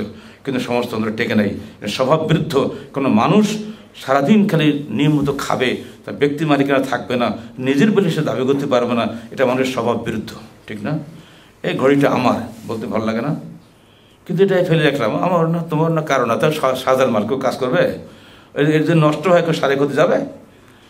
এর জন্য ব্যক্তি মালিকানা থাকতেই হবে, কিন্তু ব্যক্তি মালিকানা যদি বাড়াবাড়ি পর্যায়ে চলে যায় ওটা বাধ্য হবে। এজন্য ইসলামী অর্থনীতি বলে দিয়েছে, তুমি যত টাকা কামাই করো করো, কিন্তু হালাল করো, হারাম কেউ না। বাস হয়ে গেল নিয়ন্ত্রণ। এরপরে বলো হালাল মাল দায় উদ্ভাবন করছো, 40 ভাগের 1 ভাগ জাকাত দেওয়া ফরজ, চলে গেল, সব কিন্তু খেতে পাচ্ছি না। আর পুঁজিবাদী বিশ্ব কী করছে? কারণ যে সেলিব্রিটি না থাকে, ভারত থেকে যে সন্তান কিনে নিয়ে যায়, দত্তক পুত্র বানায়, সব জমি যেমন তাকে দিয়ে দিচ্ছে, যাতে সম্পত্তি করে নিতে না পারে। এই ব্যক্তি মালিকানাধীন পুঁজিবাদী অর্থনীতির শোষণ থেকে বাঁচার জন্য নির্যাতিত মানবতা এই সমাজতন্ত্র নিয়ে এসেছিল। সেখানে যে আর এক আগুনতে ঝাঁপ দিয়ে আর এক আগুনে ঝাঁপ দিয়ে পড়ছে সে, এখন আর আমার কিছুই নেই। আগে তো আমার তো জমিদারদের হাত পায়ে ধরলে কিছু খাজনা মাপটাপ করতো, আর এখন তো আমার কিছুই নেই। কারাগারের মতো আসামিদের মতো প্রতিদিন সকালে নিয়মিত খানা আসে, খেতে হবে, যেতে হবে, শেষ। কেউ কারাগারে থাকতে চায়? খানা পিনা ভালো দেবো, আমি যাবেন? আপনাদের বলছি, এখানে মেলা কষ্ট করা লাগে না ডেলি? গার্মেন্টসে এত কষ্ট কেন করবেন? কারাগারে যান, সুন্দর খানা পিনা পাবেন। কেউ পাগলও যাবে? ও পাগলকে বললেও যাবে না। সমাজতান্ত্রিক অর্থনীতি হলো কারাগারি অর্থনীতি, আর পুঁজিবাদী অর্থনীতি হলো রাক্ষসী অর্থনীতি। এ দুটোই চলতে সারা বিশ্ব, কিছু মুসলমান কিছু মুসলমান। এদেশে যত ব্যাংকের বড় বড় পরিচালক সব বড় বড়, মানে এমনকি আহলে দেশের লোকেরও আছে সেখানে। তারা প্রতি বছরে বোধ ওমরা করে আর হজ করে বেড়াচ্ছে। ওর হজও কাজে লাগবে না, ওমরাও কাজে লাগবে না, টুবিদারি সবই আছে। কিন্তু এই অর্থনীতি পুরো হারামি অর্থনীতি। ইসলামী ন্যায় বিচার ভিত্তিক অর্থনীতি যদি দেশে থাকতো, তাহলে আমাদের মানুষের মধ্যে কোনো কষ্ট হতো না। আল্লাহ রুজির মালিক, আল্লাহ রুজির কম করেন। যে মানুষ দুনিয়াতে এসেছে সেখানে মুখটা নিয়ে আসে, দুটো হাতও নিয়ে আসে, একটা মাথাও নিয়ে আসে। সবার রুজির ব্যবস্থা এই পৃথিবীতে আছে। তো আমরা এই মানুষ যারা এই রুজির বন্টনকারী, তারাই আমরা নষ্ট করে ফেলে দিই। তো দেখা যাচ্ছে ধর্মীয় জীবনে আমরা নষ্ট করে দিয়েছি, পরীক্ষা ফেল। অর্থনৈতিক জীবনেও আমরা নষ্ট করেছি, আমরা পরীক্ষা ফেল হয়ে গেছি। কিন্তু যার রাজনৈতিক জীবনে পুরো পলিটিক্স চলছে আমাদের ইহুদি নাসারদের রাজনীতি। দেশে 10 ভাই বসে একজন জ্ঞানী মানুষকে দেশের রাষ্ট্রপ্রধান করব, পরামর্শের ভিত্তিতে, কোনো মারামারি কাটাকাটি নাই। ক্ষমতা চেয়ে নেওয়া নিষেধ আছেন হাদিসে, চাওয়া যাবে না, কিন্তু চাওয়াটা এখানে ফরজ। উল্টা হচ্ছে না? ফলে রাজনৈতিক জীবন বিষিয়ে উঠেছে, হিংসা এবং প্রতিহিংসা রাজনীতি এমন হয়েছে যে প্রত্যেকেই ভয়ে ভয়ে, আমি বা দমুক যদি ক্ষমতা কখনো চায় তা আমাকে ক্রাশ করে দেবে, সেই ভয়ে সে কী করে ঠিকই থাকবে সে চেষ্টা করবে। ফলে নেতায় নেতা যুদ্ধ করে আর যুবরা দুর্বা ঘাসগুলো ঘষি মরে। আমাদের অবস্থা তাই হয়েছে। প্রবাদ আছে না, সাড়ে সাড়ে যুদ্ধ করে ঘাসগুলো ঘষি মরে। আমরা ভাই ঘষি মরা লোক হয়ে গেছে এখন। কিন্তু আসলে আমরা মুসলমান, ইসলাম আমাদেরকে এইভাবে অত্যাচার থেকে মারতে বলে নেই। তো চমৎকার বিধান সেখানে আছে। যতক্ষণ তোমাদের পক্ষ থেকে পরামর্শের ভিত্তিতে একজন আমির হবেন, সে আমির যখন ইয়াকুদুকুম বিকিতাবিল্লাহ, আল্লাহ কিতাব অনুযায়ী দেশটা পরিচালনা করবেন, ফাসমাউ লাহু ওয়া আতিউ, তোমরা তার কথা শোনো এবং তার আনুগত্য করো। মৃত্যুর মাত্র 81 দিন পূর্বে বিদায় হজের ভাষণে রাসূলুল্লাহ সাল্লাল্লাহু আলাইহি সাল্লামের এই ঐতিহাসিক ভাষণকে আমরা মেনে চলেছি। অথচ ঈদে মিলাদুন্নবী করছি, জশনে জুলুস করছি, কত যে কী করছি, হয়েছে করি, অথচ তার বিধান মানছি না। রাষ্ট্রীয় জীবনে আমির থাকবেন, সাংগঠনিক জীবনেও আমির থাকবেন, এমনকি 3 জন যদি সফরে বেরোয় সেখানে একজন আমির করার নির্দেশ আছে না হাদিসে। কিছুই আমরা মানি না। ফলে আমাদের পুরো লাইফটা হয়ে গেছে কোরআন হাদিসের বিরোধী, ইসলামের বিরোধী। অথচ আমরা ইসলামের মডেল হয়ে বসে আছে, দাবি করছি। আহলে হাদিস আন্দোলন বাংলাদেশ, যাতে মুসলমানরা পরীক্ষায় পাশ করলে ইয়াবলুকুম আইয়ুকুম আহসানু আমালা, আয়াতটা বললাম না, আল্লাহ পাক আমাদেরকে মৃত্যু থেকে জীবন দান করেছেন এই জন্য, যাতে তিনি পরীক্ষা নিচ্ছেন যে তোমরা সর্বাঙ্গ সুন্দর আমল কে করছো, এটা যাচাই করার জন্য। এই যাচাইয়ে যদি আমরা পাশ করতে না পারি তো জান্নাত পাওয়া যাবে? যে বিরাট একটা সিনারি তুলে ধরলাম, এত মনে হয় আমরা কেউই পাশ করবো না, তাই না? এই যে জামাটা গায়ে দিয়ে আমি বক্তব্য রাখছি, এই জামাটার মধ্যে সুদ আছে। কারণ যে টেক্সটাইল মিলকে তৈরি হচ্ছে, টেক্সটাইলওয়ালা তো নিজের টাকা, বড় লোকরা নিজের টাকা কাজ করে, ওরা ব্যাংক থেকে লোন নেয়। আপনার আমার গরিবের টাকা নেয়, নিয়ে ওরা সব বানায়, আবার ঋণ খেলাপি হয়। মানে একেবারে চোরের বেটা চোর, চোর বাবা চোরের, ছোটো কথা চোর না। ইসলামী আইন আইনে হাত কেটে দেবে তো, এই জন্য ইসলামী আইনের আনতে দেয় না, সমস্যা না। ফলে আমার এই 1 গজ কাপড়ে অন্তত দেখুন 10 পয়সা হলেও সুদের টাকা আছে, কিন্তু আমি মজবুত, বাধ্য, কিছু করার নেই, আমি তো বানাতে পারবো না। এই জন্য আল্লাহ মাফ করবে কিনা বলতে পারবো না, কিন্তু মুশকিল হচ্ছে আমাদের চেষ্টা তো করতে হবে যাতে এটা না থাকে। সে চেষ্টারই একটা অংশ কিন্তু আজকের এই সেমিনারে আমাদের এই বক্তব্য। কথা বলতে পারছেন? শুধু শুধু সালাত আদায় করার জন্য আমরা কথা বলি না। সালাতের সাথে সবচেয়ে বড় জিনিস হচ্ছে বৈষয়িক জীবন, আমার অর্থনৈতিক জীবন। মানুষ একটা আদম সন্তানকে আমাদের মাঠে পা ফেলতে পারবে না 5টা প্রশ্নের জবাব দেওয়া ছাড়া। প্রথম প্রশ্ন, আমার এই ফিমা আফনাহ, তো জীবন কোন কাজে ব্যয় করেছ? স্বভাবী ফিমা আফলাহ, যৌবন কোন কাজে বৃদ্ধি করেছ? মালে মেন আইন একটা স্বভাব ফিমা আনফাকাহু, তো যে মাল উপার্জন করেছিলে কোন পথে আয় করেছো, কোন পথে ব্যয় করেছো? এলমে ফিমা আমেলা, যে এলম শিখেছো সেটা কীভাবে আমল করেছো? এই 5টা প্রশ্নের জবাব না দিয়ে কোনো আদম সন্তান পা ফেলতে পারবে না কি আমাদের মাঠে? আমরা কি পারবো? ভয়ে কাঁপতে থাকি, হয়তো বা পারবো না। আল্লাহ তুমি আমাদেরকে সেদিন পরীক্ষায় পাশ করা তৌফিক দাও। আল্লাহ আমাদের সকল ভাইকে জান্নাতুল ফেরদৌস যাওয়ার মতন ক্ষমতা দান করো। পবিত্র কোরআন ও সহিহ হাদিসের আলোকে জীবন করার জন্য আল্লাহ তুমি আমাদেরকে সাধ্য এবং তৌফিক দান করো। পরিশেষে চিটাগাংবাসীর সবাইকে আমরা আন্তরিক মোবারকবাদ জানাচ্ছি, আমাদেরকে অনেকক্ষণ এখানে কথা বলার সুযোগ দেওয়ার জন্য। আল্লাহ পাকের শুকরিয়া আদায় করছে যে আজকে আমার পিছনে টিকটিকি লাগে নাই। আল্লাহ পাক আমাদেরকে এমনি করে হেফাজত করুন। গতকাল কক্সবাজারে টিকটিকি লাগেছিল, রাজশাহী থাকতেই বলে যেন উনি যেন না আসে। এবার সর্বনাশ, এত টাকার বিমানের টিকটিক বলে ল্যাপস হয়ে গেল। সে জায়গায় 11টার সময় বলছে হ্যাঁ উনি আসতে পারেন, তো বিচ দেখে চলে যাবেন, বক্তব্য রাখতে পারবেন না। এই কথাগুলো এতই তারা ভয় করছে যে আমার কি যা বললাম এর মধ্যে কি কার ভয় লাগানোর কথা আছে? কিন্তু ভয় আছে, জান্নাত পাওয়া খুব কঠিন, এই ভয়টা তো হয়ে গেল, তাই না? এখন এইটা তারা শুনতে রাজি না। আল্লাহ পাক আমাদের সবাইকে জান্নাতের সঠিক পথ খুঁজে বের করার তৌফিক দান করুন, আর সেই অনুযায়ী নিজের জীবন গড়ার তৌফিক দান করুন। আসসালামু আলাইকুম ওয়া রাহমাতুল্লাহি ওয়া বারাকাতুহু।